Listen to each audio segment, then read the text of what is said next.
Europa en poemas. Europa w wierszach. Europa pjesmama. Şiirlerle Avrupa. Córdoba. Warszawa. İstanbul. Zagreb. Julia Fedorczuk. Gonca Osman. Tomica Bajsić. Ben Clark.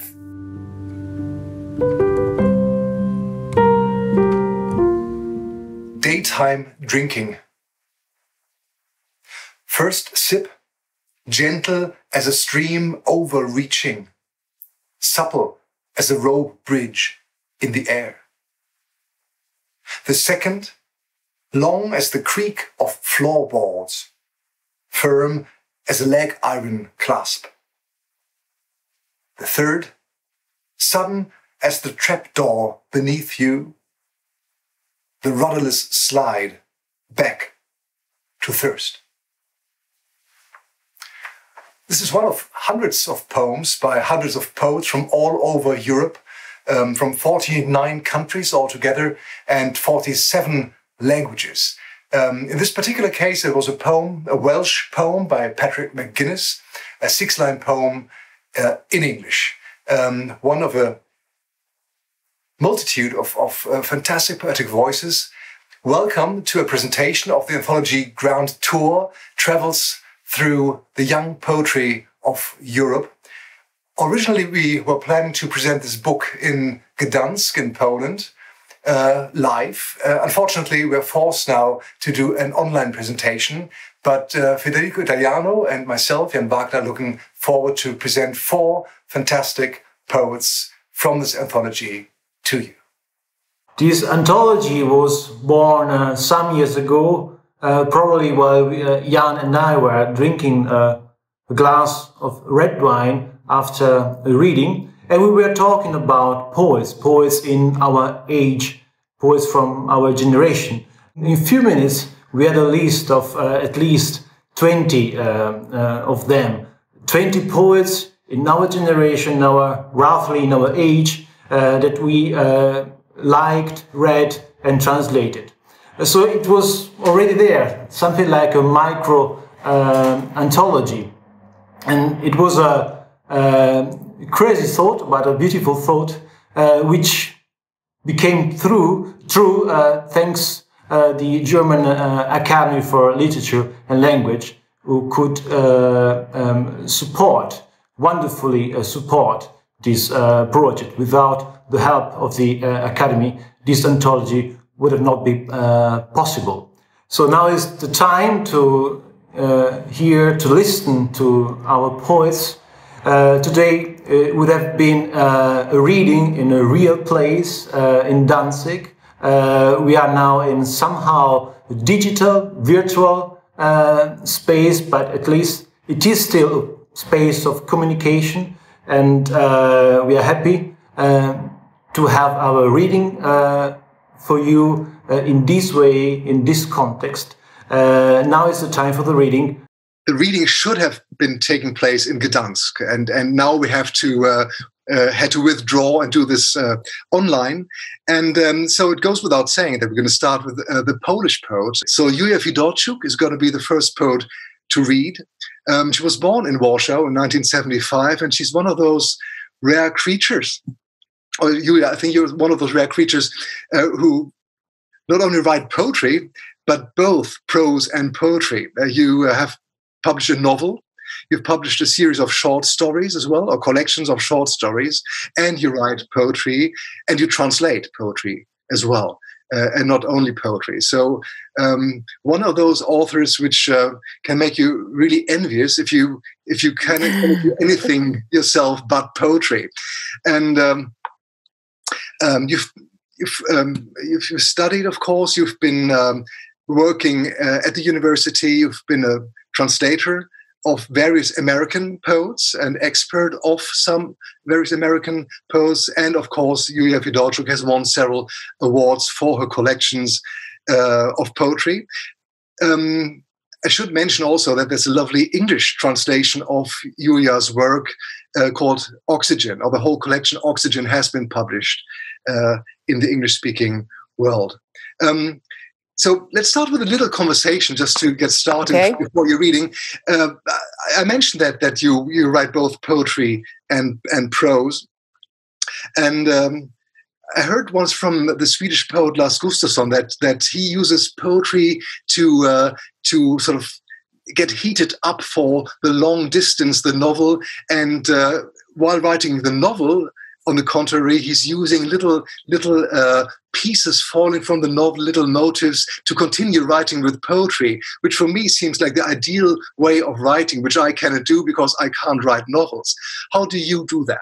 Or why do you do both? And how does it interact, poetry and prose? Yeah, well, it's not easy to talk about these things because a lot of things happen very intuitively in the writing, and I think there's just different things that I need to say, and sometimes it seems like a longer narrative is what is required, and a longer narrative allows you to tell a larger story with that involves time, that involves time in a different way from poetry, because poetry, at least the way that I write, focuses very much on the moment, and so I think that it has a very different temporality.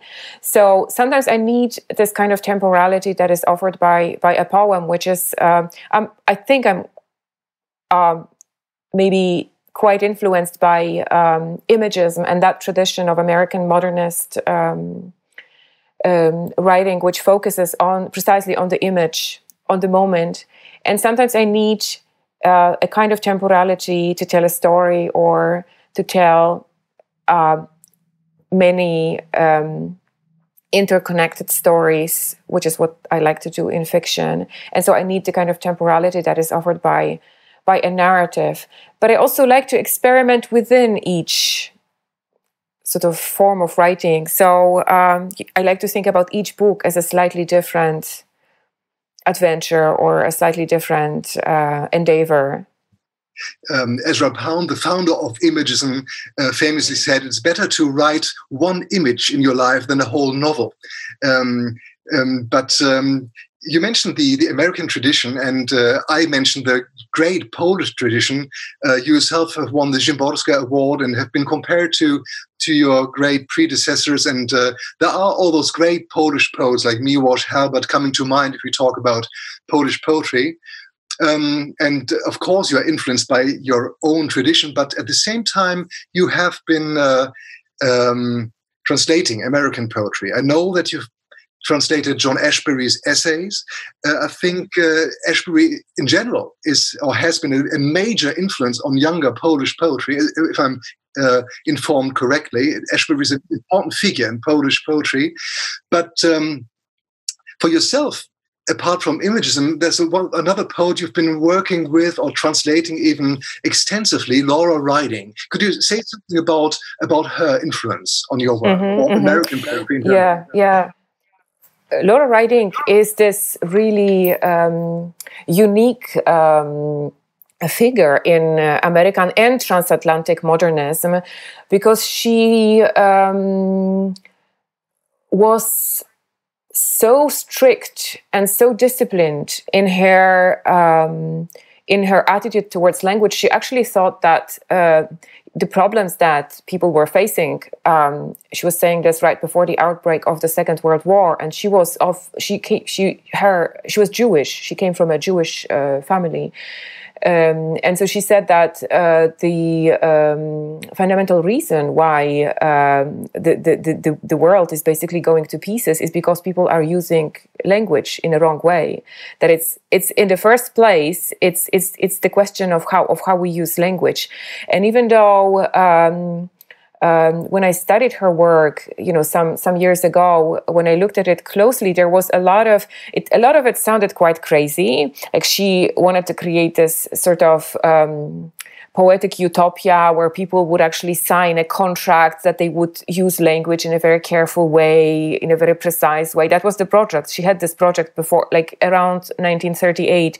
She came up with this project of this utopian community of people who agree to use language with precision. So it is crazy on the one hand, but on the other hand, when we think about our times right now, and when we consider the quality of language in politics, for instance, or in very often in the mass media or in social media, maybe it's not so crazy after all, the intuition that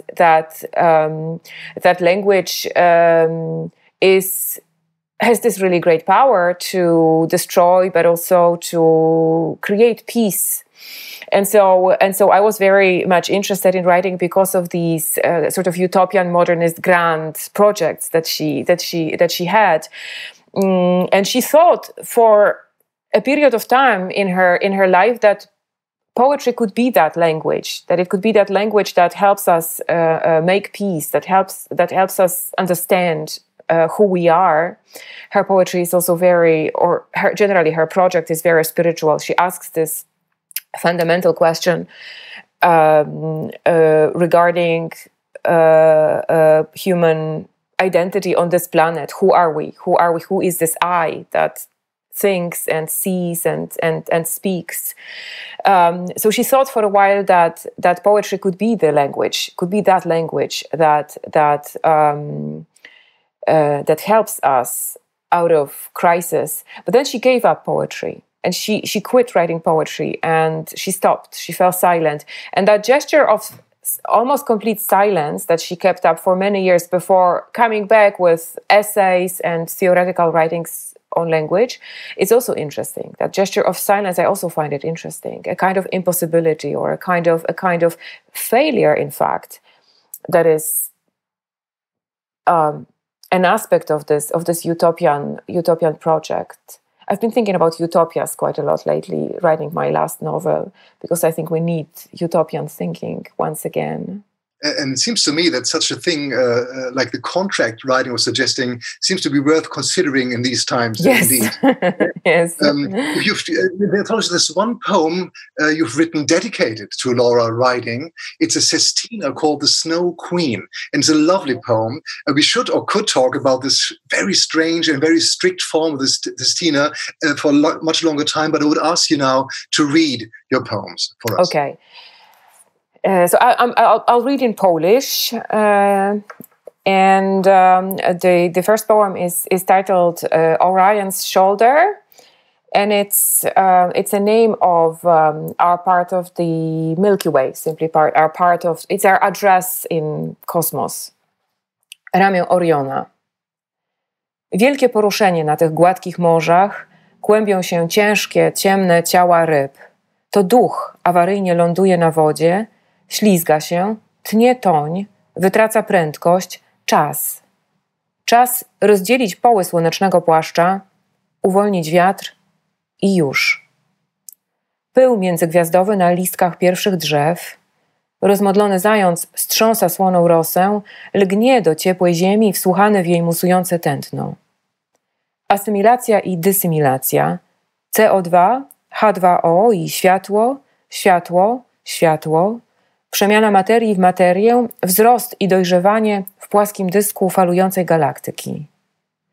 Czarna śmierć pulsuje cicho pomiędzy gwiazdami, koło biegunu krąży wiecznymi obwody, płomienna Belteges, Rigel, Bellatrix, jadą kosiarze na jesienne niebo. Patrz, patrzymy. Masz we włosach mgłę i nitki pajęczyny, niesiesz reklamówkę pełną zimnych gruszek. And the other poem is called Oxygen.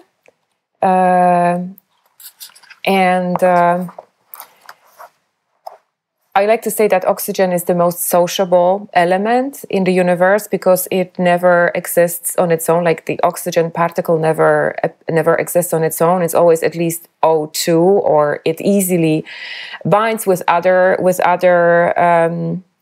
particles. And there was a moment when I thought of my own writing as a kind of oxygen poetics, because I also like to make connections across languages, across contexts, and so here it comes. Tlen. Pokażę Ci miłość w jednej garści gwiazd. Znasz feerię śniegu na przydrożnych liściach, fioletowy kontur grudniowego dnia. Przyszłam tu, żeby oddychać. Są mali tancerze w kropli rzecznej wody, raje owadów za bramą ogrodu, gniazdo w zgięciu ramion tamtej grubej sosny, w gnieździe moich ramion mleczny oddech dziecka. Lekko mieszkamy na wydechu świata, jeden mrok dodany do drugiego mroku, usta przy policzku, policzek przy udzie.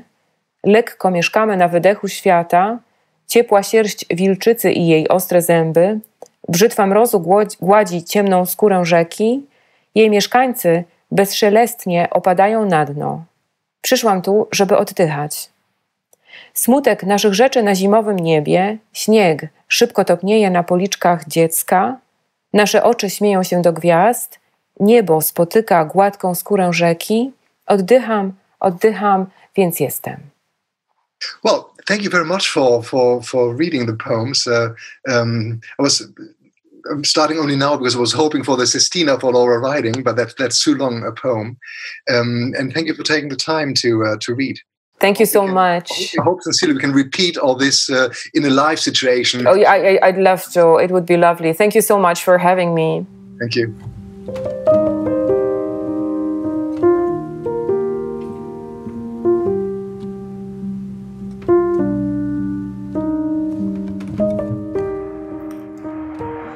So our next poet is Ben Clark.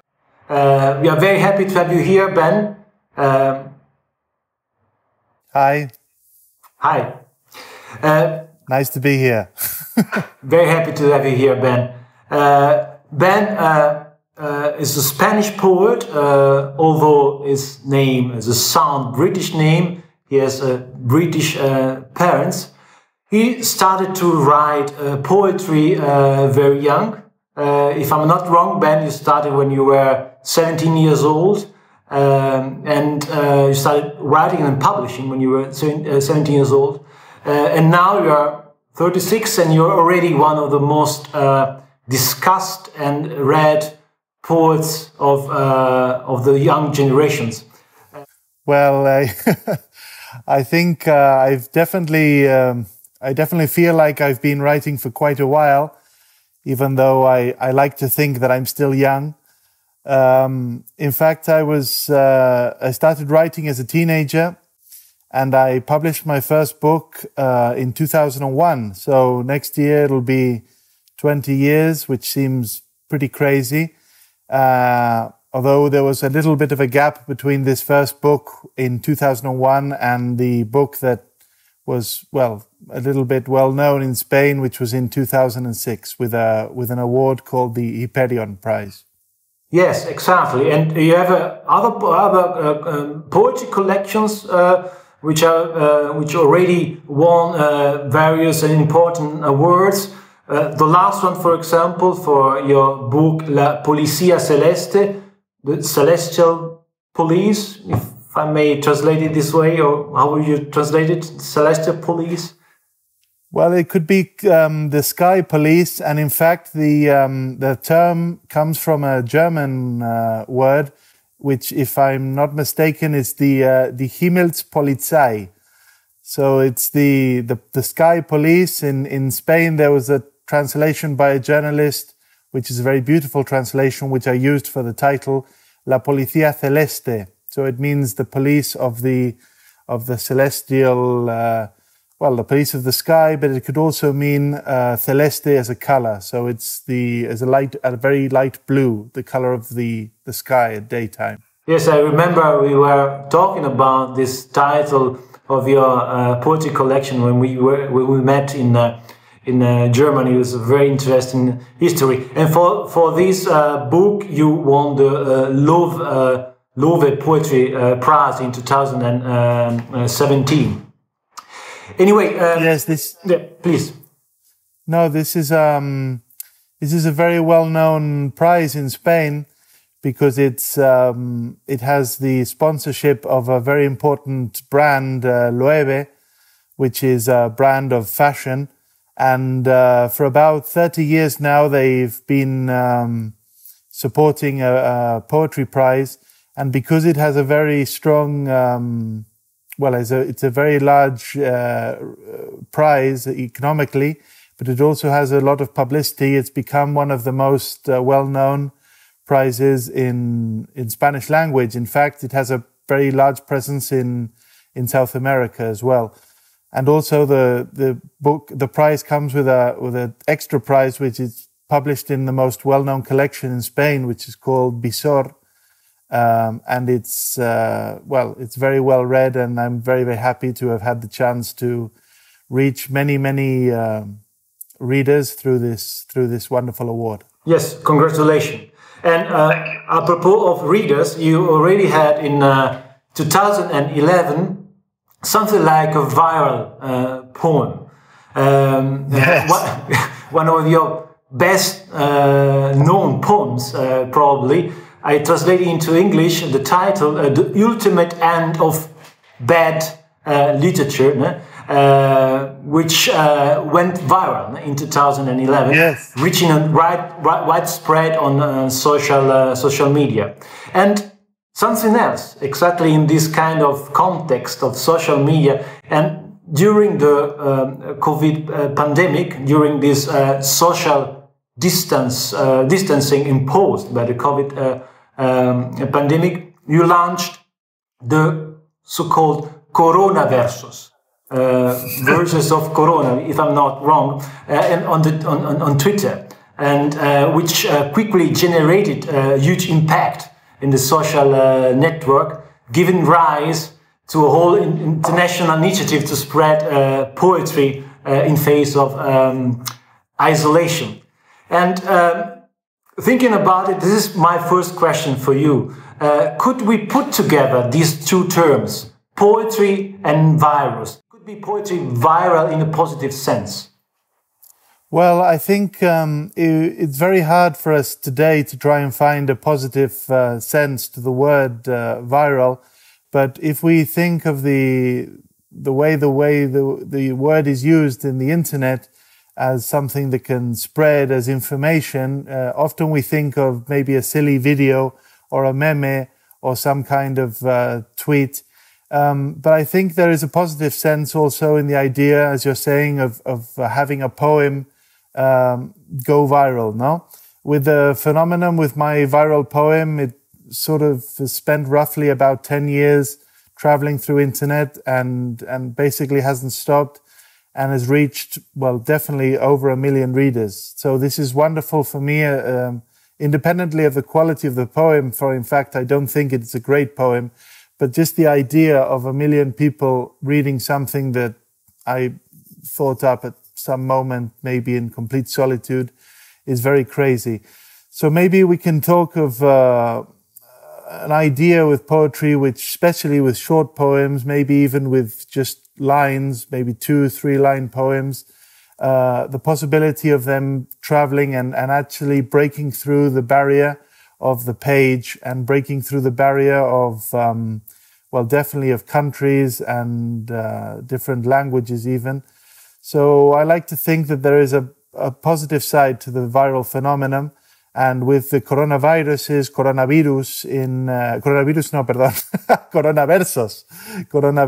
in Spanish, this was my idea, to try and infect the world with poetry. Yes, nice.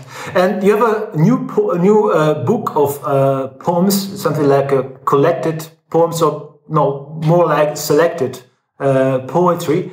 ¿Y por qué no lo hacemos en el suelo? ¿No? Something like, and why don't we do it on the ground? Yes, or on the floor. This is the title is from the Beatles song of Why Don't We Do It on the Road? Why don't we do it on the floor? Exactly. It's a great song. So this is just a play on that game, on that title.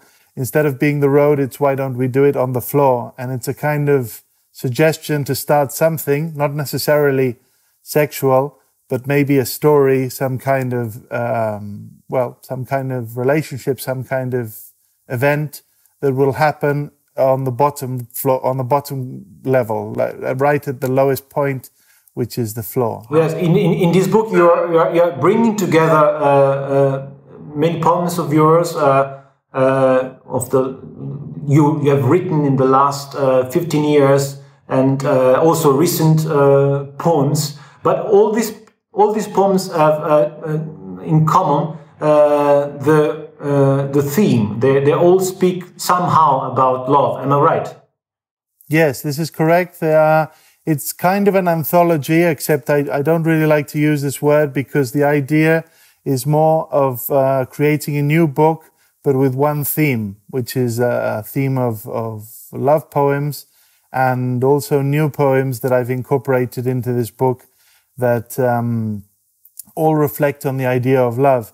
Many of my poems always try and work from the daily experiences, very small events. In this sense, I like to think of maybe influences like the North American poet Raymond Carver, as in the sense of taking something very ordinary, very normal, and trying to transform it into something a bit more universal and maybe something that could be interesting for somebody who is completely aside from your personal experience. So in that sense, I'm interested in love stories which are very personal, very unique, but that can somehow transmit a sensation, and that you can create empathy with the reader, so that even though this is a personal story, you might be interested on the other side as well. Thank you very much. And the last point, we were talking about Europe as a space of translation. You are a Spanish poet with an important, very important English background. You also translate English poetry into Spanish. How would you describe the role of translation for your work and in general for poetry? Well, I think if anybody has the chance to translate, I think they should, because it's definitely, in my opinion, it's the best school for poetry. Not only to learn about poetry in general, but to really reflect on the target language. I think that when I translate primarily from English to Spanish, I discover things about Spanish that are really, really down to the depth of the language, the syntax, but not just the syntax, also the actual construction of the words, and even something as poetical and mysterious as the sounds of the words. So translating poetry has been for me one of the most enriching experiences and one of the most important experiences as a learning curve. And I think that I will never stop translating poetry, because it's a way of connecting to another poet, connecting to a poet who's maybe disappeared many years ago, and that somehow there's a dialogue between you and between this person, and there's a very, very strong intimacy which happens between the text, but also between these two people that maybe will never meet. So when I spend time without creating new poems, I always go back to translation as a way of satisfying this sort of need to keep writing. Well, thank you very much, Ben, for this wonderful insights, for this passionate discussion about poetry and translation and love. Now it's time to hear your poems. Please, let's listen to Ben Clark's poems. Well, thank you very much. This first poem is called Kubierto, and like I said before, as many of my poems, it's really almost a short story of a little boy who lies down in one of these rubber dinghies, one of these little plastic boats, and because he is lying down, his mother can't see him, so she's worried. This is kind of the summary of this poem. Kubierto. Ordenando sin asco las cucharas de un restaurante caro, recordé las olas y a mi madre. Había varios tipos de cucharas, postre con leche y solo. Y no era raro que apareciera un huérfano, un pobre desterrado de quién sabe qué franquicia, qué bar, qué casa sola. Estas piezas bastardas acababan todas juntas en un tupperware blanco, y eran muchas y distintas. Ordenando y puliendo las cucharas en los últimos días del verano, pensé en mi madre blanca con los ojos recorriendo las olas en busca del pequeño que no sabe que está tumbado dentro del barco inflable azul. Pensé en el mar, en sus corrientes raras, en los sitios que visitó mi madre en su cabeza, los cajones oscuros de la mente. Pero me incorporé y gritó y la cosa quedó en algo que padre no sabría. Un objeto pequeño que, empujado por quién sabe qué miedos, reapareció de pronto en los últimos días del verano. This next poem is a poem about an event which was predicted would happen a few years back on the 21st of December of 2012. This was the end of the world, according to of course, a misinterpretation we know now of the Mayan calendar. It's a poem about what I would do if the world was to end today, and my idea was just to do what we always do. ¿No? Si llega el fin del mundo. Si llega el fin del mundo y tú te has ido al gym, porque hoy es viernes y has dicho que no importa, que a ti nada te va a impedir correr 7 kilómetros antes de que reviente el universo. Si llega el fin del mundo y me sorprende aquí, en el escritorio, pensando en ti corriendo hacia el final de los tiempos, quiero dejar escrito aquí y ahora que me parece bien, que no concibo un final más espléndido y más puro. Los atascos de un viernes por la tarde, los compromisos rotos de otro sábado, todas las cosas breves empujadas de pronto hacia una huida, y mientras tanto tú, corriendo y preguntándote si iré a buscarte después, y mientras tanto yo, pensando en recogerte a la salida, duchada y expectante, para irnos a cenar como si no importara, a ese bar de las tapas al que vamos los viernes cuando sales del gimnasio. Thank you very much, Ben, for being here with us, for sharing with us your poems. Now we are here in this virtual space of communication. I hope very much that we can see each other again very soon in real life and hear your poems in such a digital distance. Yes. Well, I want to say thank you very much, and also that even though this is maybe a distant reading, I feel that we are very close, and that the people who are listening and seeing these poems are definitely close to me and close to my thoughts. And I just hope everybody is well, everybody is fine, and please stay safe, and viva la poesía. Viva la poesía. Thank you very much, Ben. Bye.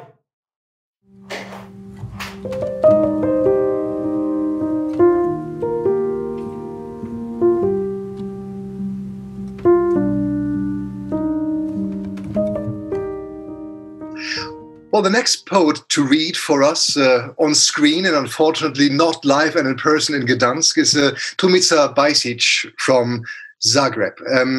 And it's a pleasure, Tomica, to have you with us, to see you, even if it's just on a screen.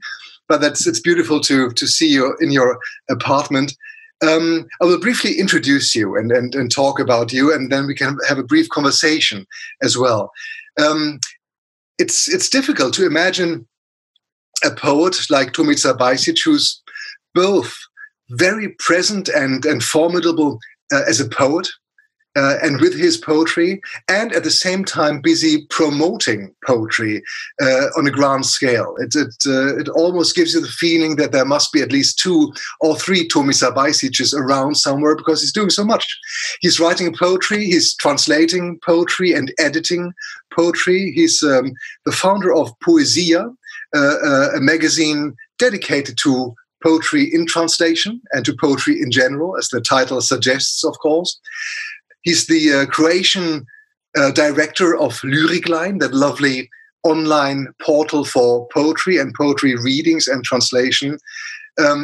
He's also involved in the Zagreb Poetry Festival, and he's been serving as the as the president of the Croatian Pen Center for many years.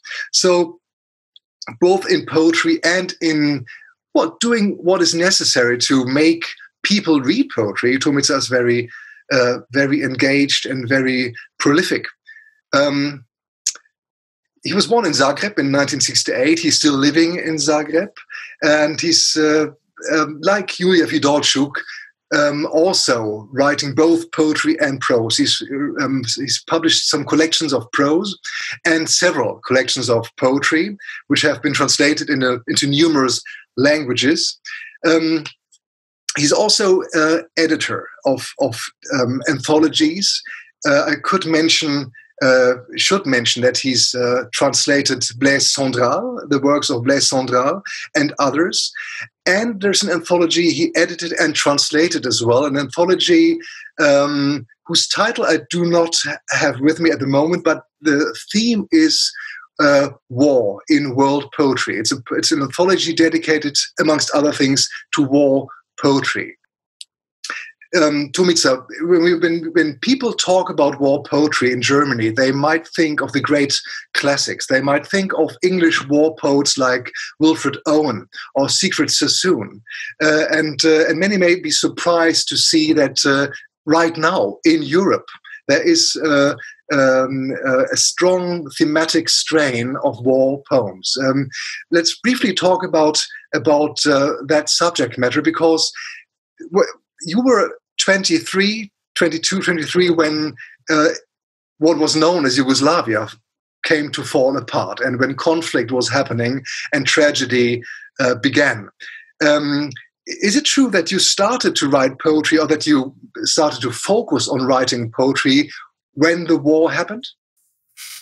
Hello, Jan, and nice to be with you here, and congratulations for this marvelous book, the Grand Tour of Poetry. The poetry is moving, poetry is alive, and that's something that Europe needs now. This European spirit through poetry.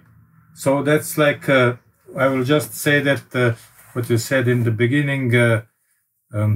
I was an editor in Poezia magazine for 12 years, one of the founders. But I also have this publishing house that I publish poetry and so on. It is a small pocket poetry books, but we go on and try to bring some of the best world poetry to Croatia, to this publishing that I have started like in 2010. What you have said now, it is true that I have participated in the Croatian War for Independence. For 5 years, I was a student when the war started. We were under aggression, and then people went out from the universities who started to demonstrate against the war, and we had to defend our cities, our villages, and then I have started to write at the end of the war. After the war, I have started to write poetry, because I thought, as a student of arts, I was an artist, more with lithography and graphics, and I saw that through poetry I may express best what I have witnessed through these chaotic times that were during these 5 years of the war in Croatia. So that's how I switched a little bit. Although I work in graphic design and everything, but I have switched to poetry in that period, but it was after the war. So like that I started, and then I think that is something that I found, and the poets that you mentioned, and of course, including every country has it, and Georg Trakl, it comes to my mind, and all the Hungarian poets, all Polish and everybody. So like that's something through this poetry, to the war, through the poetry, I have tried to found the sense of being in an apocalypse, what the war is. So like through the poetry, I tried to see how to express myself as an artist. Yeah. Well, the English poet Winston Hugh Auden famously said that poetry makes nothing happen. I mentioned that you have been, for many years, been busy as the director of the Croatian Pen Center. So clearly, that's not something you would subscribe to, is it? I mean, you would just probably argue that poetry is something which can make things happen. And I'm wondering whether in Croatia, also due to the history of the 90s, poetry may be something which has a greater influence in society as in other countries like Germany, for example. Is that true? Or is there something which people in Croatia find in poetry or seek for in poetry? And is there a sort of communicative effect that poetry has in Croatia, even today? I don't know how it is today. But then after the war, like in 95, then I published my first poetry book, Southern Cross, and it was like it was received as a first anti-war book by someone who was actually a warrior who fought in the war, and so it was something that has some impact, and I have received the prize for the younger poets. And so on. Maybe during those times it had an impact, but also now things changed. But everywhere in the world, such crises happen, such fields happen. So we have now everywhere, like we have, like Hong Kong, you have Syria, you have everywhere. So like it is something that goes on. And then this anthology that I have published, that is called World Anthology of Poetry about the war, repression, and slavery. It shows that it's from the ancient Greece to nowadays India and nowadays China, that same things happen, but on different locations with different people. So like it is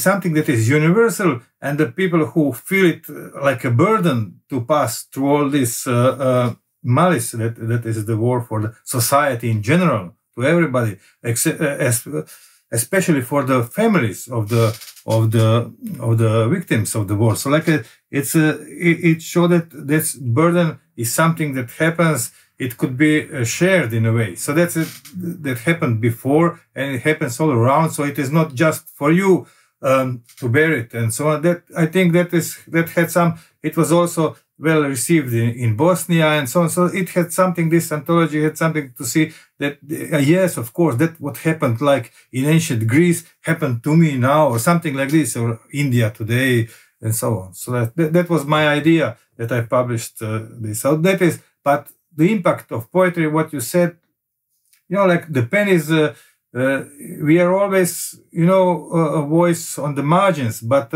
sometimes it's something that helps the person to find the book and the bookshelves or something, and said, okay, that's now I see what I think about it, what I thought about it. I feel better that I have somebody to talk with, because the poetry is a dialogue. It is not the monologue, for example, like the novel, but it is a dialogue. It needs a reader. Poem ends with the reader reading it, and so on, and participating in that poem. Yeah. Well, you just showed us this lovely book you published, and obviously you're very busy promoting world poetry in Croatia.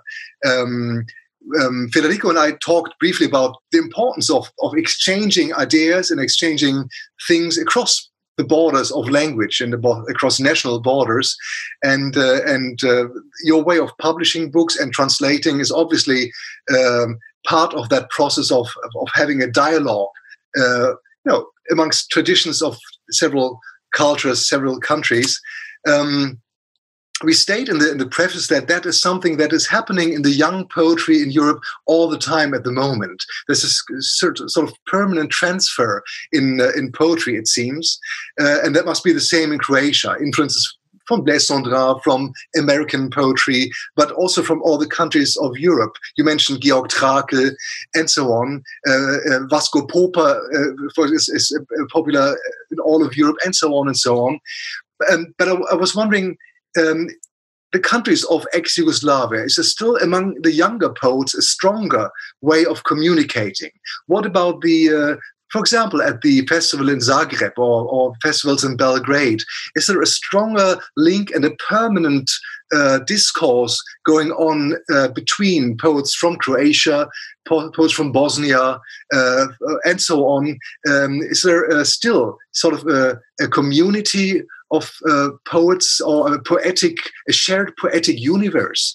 Because, of course, you can understand each other's poems without any problem. Yes, so that's what the idea of Penn is, that literature knows no borders, and that we have to preserve this kind of dialogue between nations through our literature, through the best what we have, and of course through the poetry. So and then of course to find a way to cross the borders that are not physical, that are not borders between countries, but borders between people, minds, or something like this.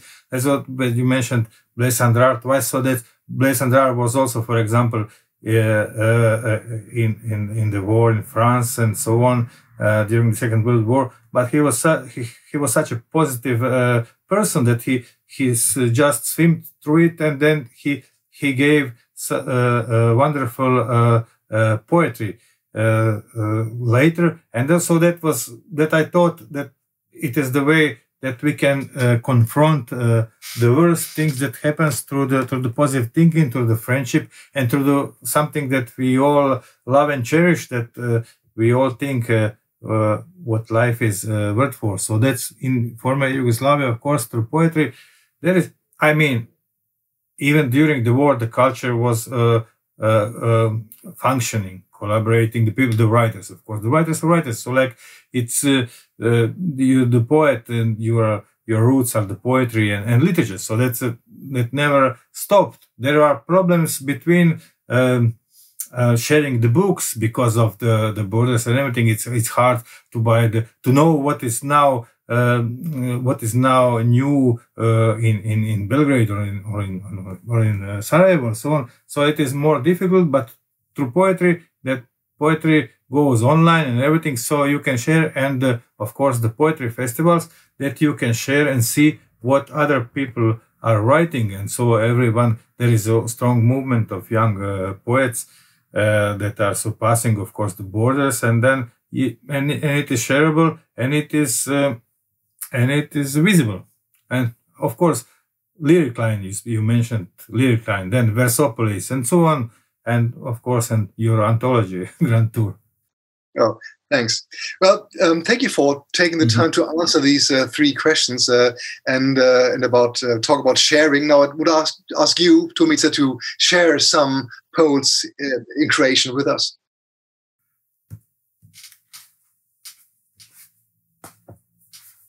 As I understood, there are two poems to read. Yes, okay. It is that first I will read 27th day. It is to my daughter Mara on the 27th day of her birth. 27. dan. Svjetlost i sjena razdvajaju se, a do prije 27 dana bili su jedno. Tvoje crne kose oči sada traže rubove. Rođena ovaj svijet s ničim od opreme. Toliko si mala da ne poznaješ ni svoje ime. Želiš nas osvojiti tim osmijehom novostvorenoga neba. Kakav je to osmijeh? Sve pčele Alpa i sve šumske vatre Mongolije i svih 350 crkvenih tornjeva Salvadora i svi planktoni Atlantika nalaze utočište u nebu tvoga osmijeha, iskovanog na tajnom mjestu koje je poznato samo pojedinim levitirajućim svecima. Gledaš uokolo i svemu se čudiš, ali moram ti reći da u tvojim crnim očima, starim 10.000 godina, još uvijek mogu vidjeti odraz onog tihog jezera čija dubina se ne može izmjeriti. Meni je to tiho jezero nepoznato sjećanje. Znanstvenici ga zovu crnom rupom prostora, a neki ga jednostavno zovu vrećom od ugljena. Religiozni ljudi, oni to jezero zovu duh. Na tom su tihom jezeru tvoje crne oči još donedavno bile dva indijanska kanua koja bezbrižno veslaju beskrajan svemira. So it is from my book Songs of Light and Shadow, and this is the other one, the short one. It's a love poem dedicated to my wife Ivana. It's from the first book, The Southern Cross, that received that Ivan Goran Kovač prize. Veslo je prošlo kroz vodu u kovitu crnih ledenih iglica. Ušao sam u sobu i našao te kako spavaš, tako nepomična da mi se činilo kao da si mrtva. Da živimo i 200 godina, uvijek bi ostalo stvari koje nismo stekli reći jedno drugima. Okay, thank you. Well, thank you so much, Tumica, for sharing the poetry with us. And I hope we can repeat that soon in some real place. But that was lovely. Thank you so much. Yes, it would be refreshing. It would be refreshing to see each other, all of us, in the real life. Yes, I hope it will be soon. So, thank you very much for everything.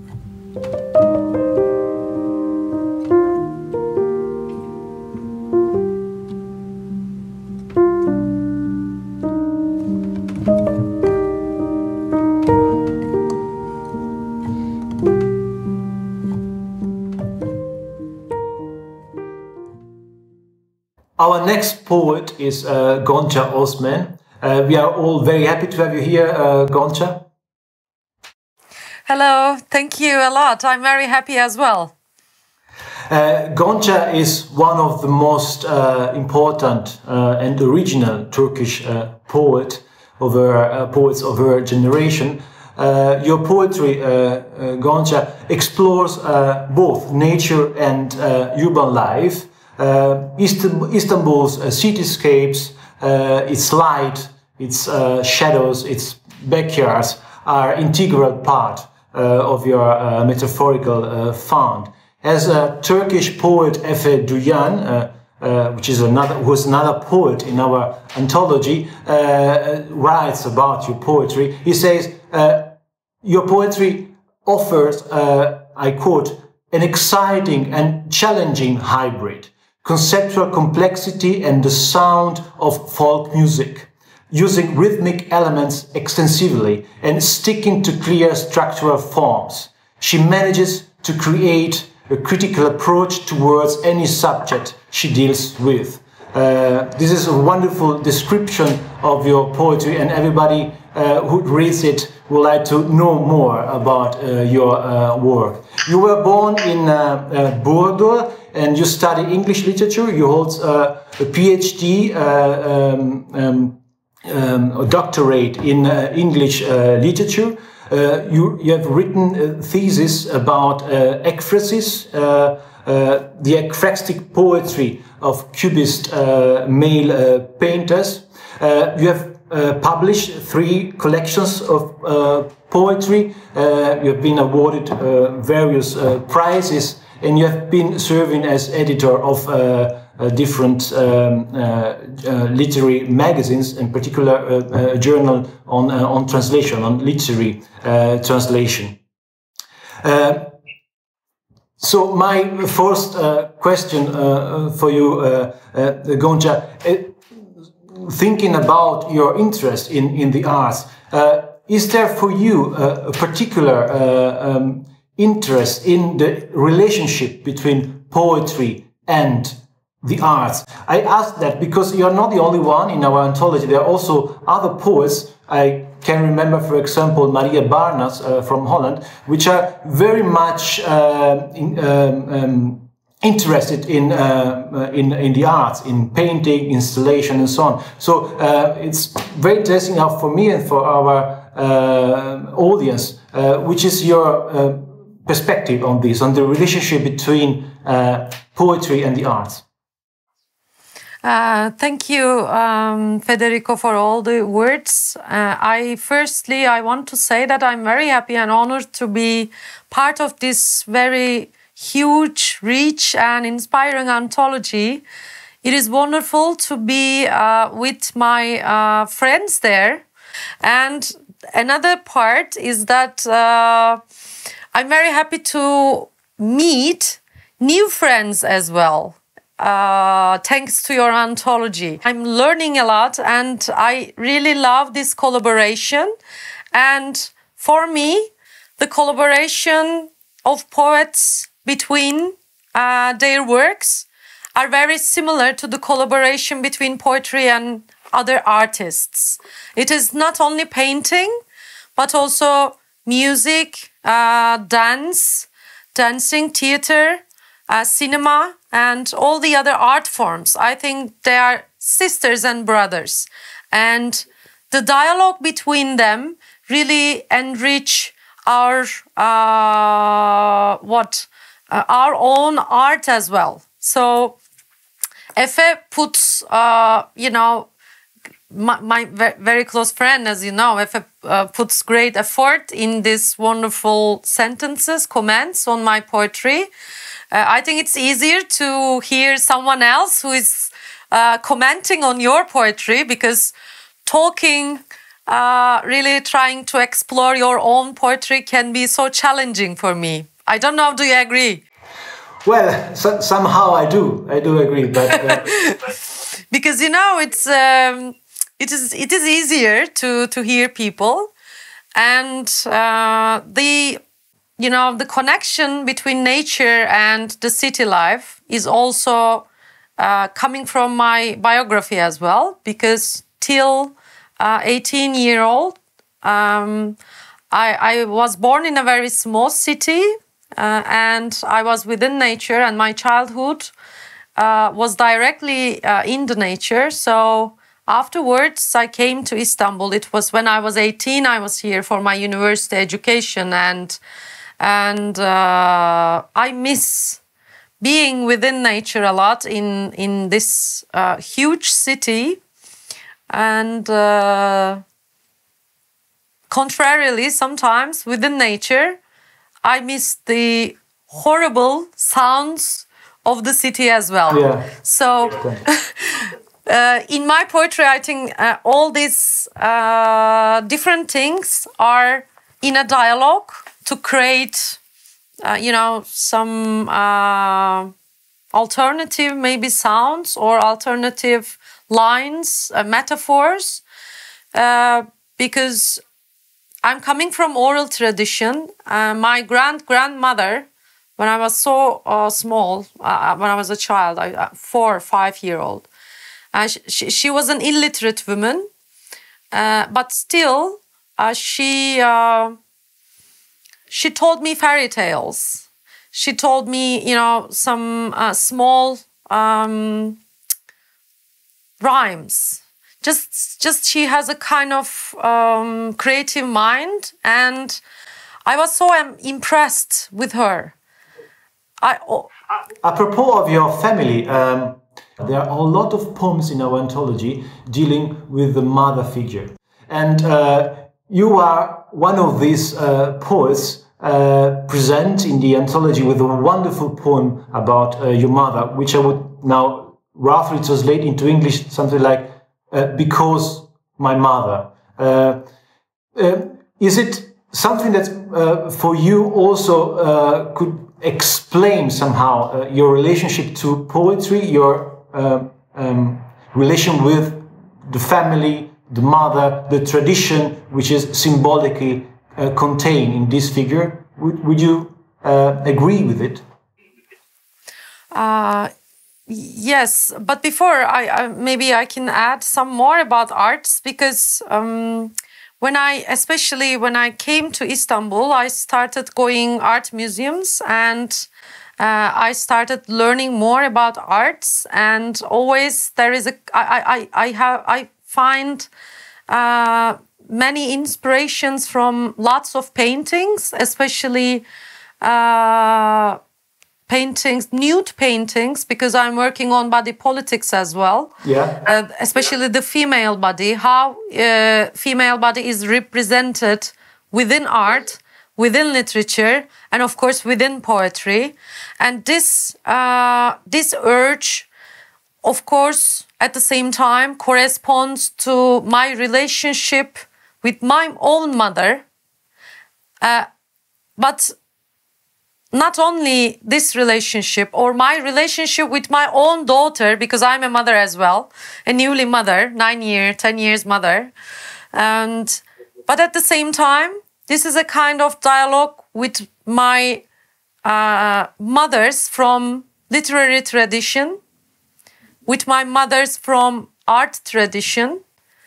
In that sense, there is a kind of course, feminist understanding within my lines, especially where I'm talking about the female body and the change in that body. And, you know, in my culture, still, the body of the female is still a horrible, can be a horrible or frightening thing. Then the authorities demand that you need to censor the wishes of your body, even your physical body. You have to cover your physical body in this conservative tradition. So if you think, you know, the religion of the country and the traditional understanding of the sexuality of the female, especially, not of the male, but the female. It's always a problem. So still, we are still we have to make lots of things. We have to write more. We have to react more. We have to demand more for the freedom of the female bodies, of the freedom of the mothers, of the freedom of the daughters, of the freedom of, you know, the women in this country. So I feel that I am responsible for my sisters as well as for my mothers.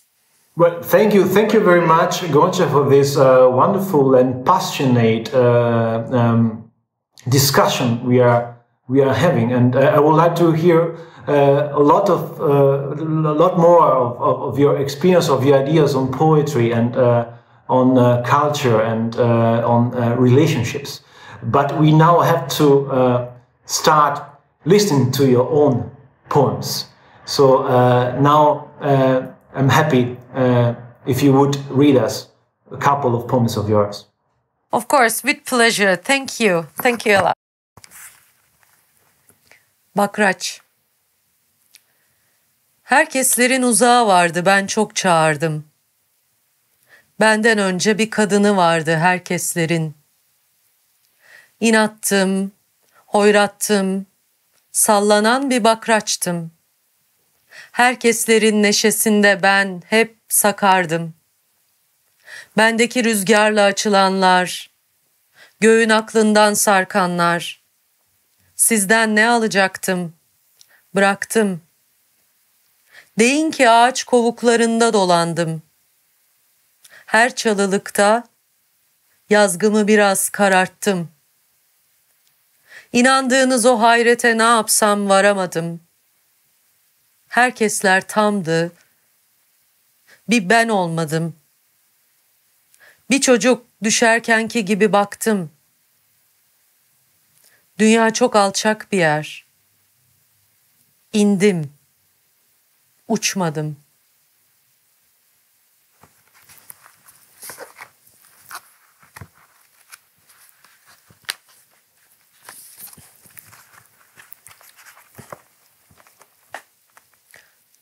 Dutluk. Dutluğa doğru gel, evlerin uzağına. Sana susmayı öğreteceğim, dalların kaygısını da.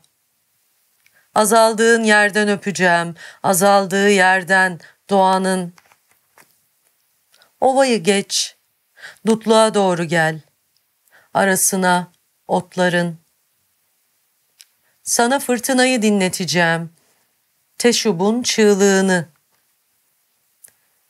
Bir suyun ardında seni neden sonra yine bekleyeceğim.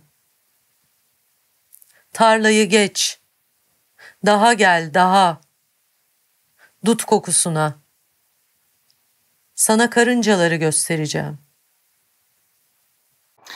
Thank you very much, Gonca, for your poems, for sharing with us your poems, and for being here with us in this virtual space, in this virtual space of communication, of interaction. But we very much hope to see each other very soon again in the real life. Thank you. Thank you a lot. I believe that our communication within pages now in this online platform. So we will always be together in order to create a better, a peaceful world, which will be bridges for each other's voices. Thank you a lot. You give lots of things to my poetry, to my voice, to my world as well. Thank you. Thank you, Gonca. Bye. Bye.